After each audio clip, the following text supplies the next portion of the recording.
Je suis Mathurin Perruchon. Les camarades m'appellent le bavard. Allez savoir pourquoi. J'ai 21 ans et je suis conscrit de l'année 1805. Dans l'infanterie, on en prend pour 4 ans.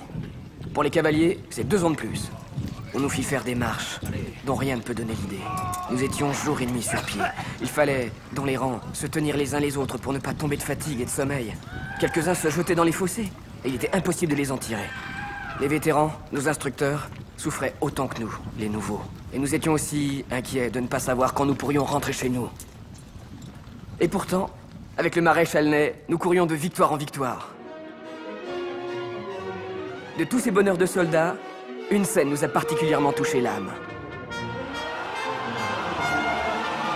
Pendant la guerre dernière, le 76e régiment de ligne avait perdu 2 drapeaux. Cette perte était, depuis longtemps pour ce corps, le motif d'une grande tristesse. Lorsque nous avons pris Innsbruck aux Autrichiens, un officier a reconnu ces drapeaux dans un bâtiment de l'arsenal.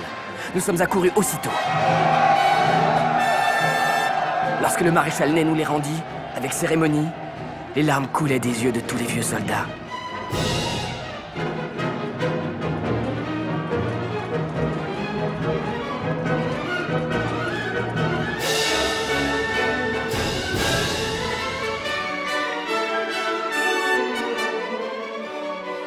L'empereur a ordonné que cette scène touchante soit consacrée par un tableau.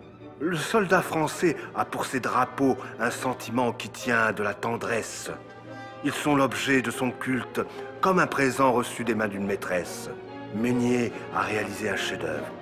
On comprend le sentiment qui lie le soldat français à son drapeau. Il tient de la tendresse et de l'amour. La composition de M. Meunier, comme une frise antique, va de l'aigle impérial à la flèche républicaine et semble dessiner le V de la victoire.